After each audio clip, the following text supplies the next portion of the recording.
আসসালামু আলাইকুম রহমতুল্লাহি ওবরাকাতু। আশা করি সবাই অনেক অনেক ভালো আছেন। অভিনন্দন জানাচ্ছি আপনাদেরকে সবাইকে নতুন ক্লাসে দ্য মেন্টরস টিউটোরিয়াল চ্যানেলের পক্ষ থেকে। আমি আসাদুজ্জামান আসাদ আপনাদের সাথে আছি। আশা করি পুরো ক্লাস জুড়ে সঙ্গেই থাকবেন। সহজে ইংরেজি শেখার জন্য যে বিষয়গুলো আমাদের জানা দরকার সেগুলো সম্পর্কে অনেক আলোকপাত করেছি। তারপরে বলবো কিছু সিস্টেম আপনাকে জানতে হবে। সিস্টেমেটিক ওয়েতে যদি আপনি কাজ করতে পারেন তাহলে ইংরেজি শেখাটা সহজ হবে। তা না হলে কিন্তু দেখা যাবে যে দিনের পর দিন আপনি চেষ্টা চালিয়ে গেছেন, মাসের পর মাস, বছরের পর বছর, কিন্তু কোনো কাজ হয় না। অর্থাৎ আপনি শেখা মানে কি, লার্নিং সেশন যেটা, এটার তো কোনো শেষ নাই, ঠিক আছে, আমরা জানি। কিন্তু মোটামুটি আমরা কি চাই, আমরা যারা শিখতে চাই তারা চাই যে মোটামুটি একটা প্ল্যাটফর্মে যাতে আমি পৌঁছাতে পারি, অর্থাৎ একটা জায়গায় আমি পৌঁছাতে পারি, সেখান থেকে যাতে আমি মোটামুটি আমার ক্যারিয়ার বা কাজকর্ম বিষয়ক এই বিষয়গুলি যেন আমি ইংরেজিতে প্রকাশ করতে পারি, নিজেকে প্রকাশ করতে পারি। কেউ কিছু বললে সেটা বুঝে তার কিছু প্রত্যুত্তর করতে পারি। এই যে বিষয়গুলি আমাদের এটাই প্রত্যাশা থাকে। তো যে বইটি আমার হাতে দেখতে পাচ্ছেন এটা আমাদের কোর্সের বই। আর এই কোর্সের বই অর্থাৎ স্পোকেন ইংলিশের এই বইটি যদি আপনাদের কাছে সংগ্রহে না থেকে থাকে, আপনারা আমাদেরকে নক করবেন, নক করে এই বইটি সংগ্রহ করবেন আমাদের কাছ থেকে। এই বইটির ভিডিও ক্লাসের মানে আমাদের যে বইটির যে বিভিন্ন লেসন দেওয়া আছে, এই লেসনগুলো কমপ্লিট করলে তো আপনার একটা কোর্স হয়ে যাবে বাসায় বসে। তো এই লেসনের ভিডিও ক্লাসগুলি আপনারা বাসায় বসে আমাদের ইউটিউব চ্যানেলের প্লেলিস্টে যাবেন, দেখবেন সাজানো আছে 1 2 3 4 5 সিরিয়ালি সাজানো আছে। বইটা সংগ্রহ করবেন, বইগুলির প্রত্যেকটি লেসন ভিডিও ক্লাসটা দেখবেন, ক্লাসটা কমপ্লিট হয়ে গেল। এভাবে 1 2 3 প্রত্যেকটা করুন, বাসা বসে স্পোকেন ইংলিশ কোর্স কমপ্লিট হবে। আপনি খুব সহজে ইংরেজি শিখতে পারবেন। ইতিমধ্যে অনেকেই শিখেছে, অনেকে শিখছে। সো ভালো মানের ইংরেজি শিখতে চাইলে, খুব সহজে ইংরেজি শিখতে চাইলে আপনি নিশ্চিন্তে বইটি অর্ডার করতে পারেন। এই বইটি আমাদের কোর্সের বই, বাজারে বা বাইরের দোকানে, লাইব্রেরিতে পাওয়া যায় না, আমাদের কাছ থেকেই সবাই সংগ্রহ করে। আমরা সুন্দরবন কুরিয়ার মাধ্যমে পাঠিয়ে দেবো। সর্বোচ্চ 715 থেকে 20 টাকা কুরিয়ার চার্জ সহ খরচ হয়। অর্থাৎ এই 715-20 টাকার মধ্যে আপনি কী পাচ্ছেন, পুরো একটা কোর্স পেয়ে যাচ্ছেন। সো আগ্রহী থাকলে নক করুন। তো চলুন ক্লাসের বিষয়বস্তু নিয়ে এখন কথা বলা যাক। আপনি বললেন এখন আমার সামনে একটা বই আছে, আমি বইটা পড়ছি। আমার সামনে কি আছে? এখন একটা বই আছে, আপনারা দেখছেন আমার হাতে একটা বই আছে, আমি বই পড়ছি। তো আমি বললাম যে আমি একটি বই পড়ছি, আই অ্যাম রিডিং আ বুক। ঠিক আছে, ভালো কথা। এখন এটা তো একটা অ্যাসার্টিভ বা বর্ণনাধর্মী কোনো একটা তথ্য আমি দিলাম যে আমি একটি বই পড়ছি, আই অ্যাম রিডিং আ বুক।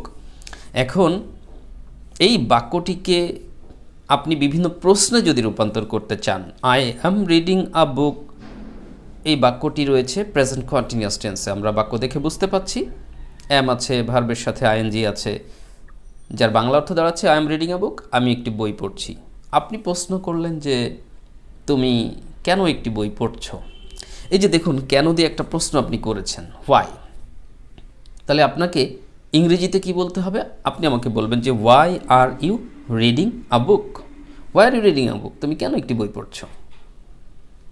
এবার আমাকে আবার ব্যাপারটা বুঝতে হবে যে আমাকে কি জিজ্ঞেস করা হলো। আমাকে জিজ্ঞেস করা হলো তুমি কেন একটি বই পড়ছো, তাহলে আমাকে একটা কারণ বলতে হবে।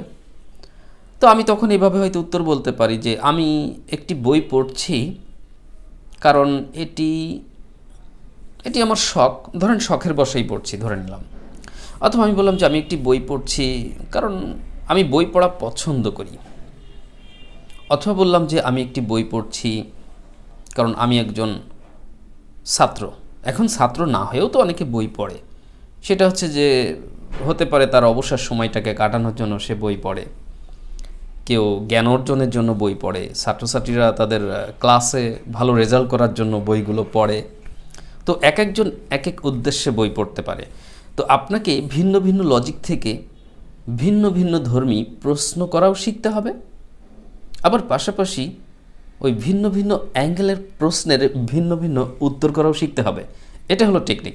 এখন আমি যে বাক্যটি বললাম যে আমি একটি বই পড়ছি, আই অ্যাম রিডিং আ বুক, আপনি প্রশ্ন করলেন যে why are you reading a book, তুমি কেন একটি বই পড়ছো?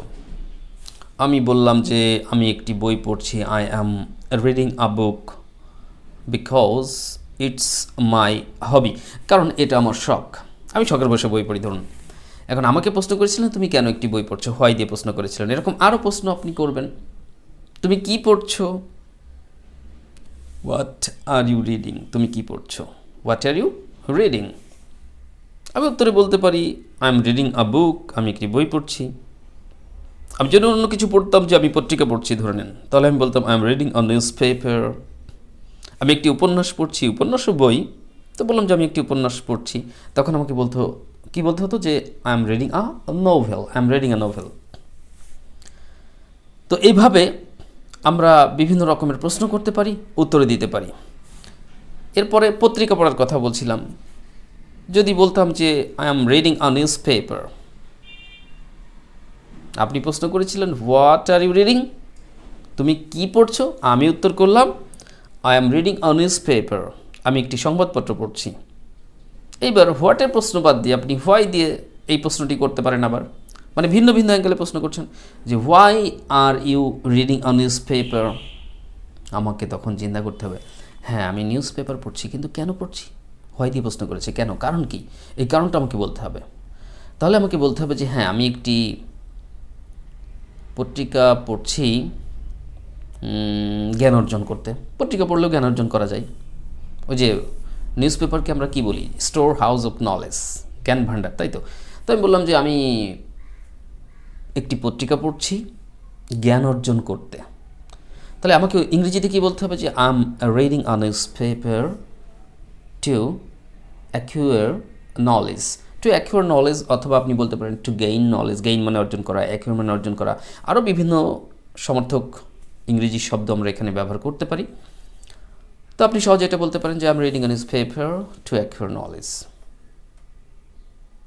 আমি জ্ঞান অর্জন করতে একটি পত্রিকা পড়ছি। অথবা ভিন্ন ভিন্নভাবে আপনি বলতে পারেন যে জ্ঞান অর্জন করার কথাটাই বলতে হবে, অন্য কোনো কথা বলতে পারেন। আমি পত্রিকা পড়ছি বিশ্বের বিভিন্ন কি বলা যায়, বিশ্বের বিভিন্ন চলমান বিষয়সমূহ জানার জন্য, মানে চলমান যে সংবাদ, চলমান ঘটনা, কোথায় কী ঘটছে বিশ্বে, এটা।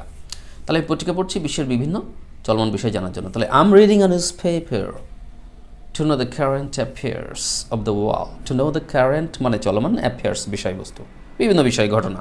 তাহলে I am reading a newspaper to know the current affairs of the world. আপনি এভাবে উত্তর করতে পারেন। তাহলে আপনাকে ভিন্ন ভিন্নভাবে প্রশ্ন করা শিখতে হবে, ভিন্ন ভিন্নভাবে উত্তর করাও শিখতে হবে। That's the technique. এভাবে সহজে শিখবেন। তো চলুন ক্লাসের বিষয়বস্তু নিয়ে এখন কথা বলা যাক। সো ডিয়ার লার্নার্স, ক্লাসটি ভালো লেগে থাকলে প্লিজ একটি লাইক দিয়ে যাবেন, আর আমাদের সাথে কানেক্টেড থাকুন। নিয়মিত দ্য মেন্টর্স টিউটোরিয়াল চ্যানেলের ভিডিও ক্লাসগুলি দেখুন, সহজে ইংরেজি শিখুন, ভালো ক্যারিয়ার করুন। শুভকামনা রইল সবার প্রতি। কথা হবে নতুন কোনো টিউটোরিয়ালে। অ্যান্টিল দেন, আল্লাহ হাফিজ, আসসালামু আলাইকুম রহমতুল্লাহ। Have a lovely day.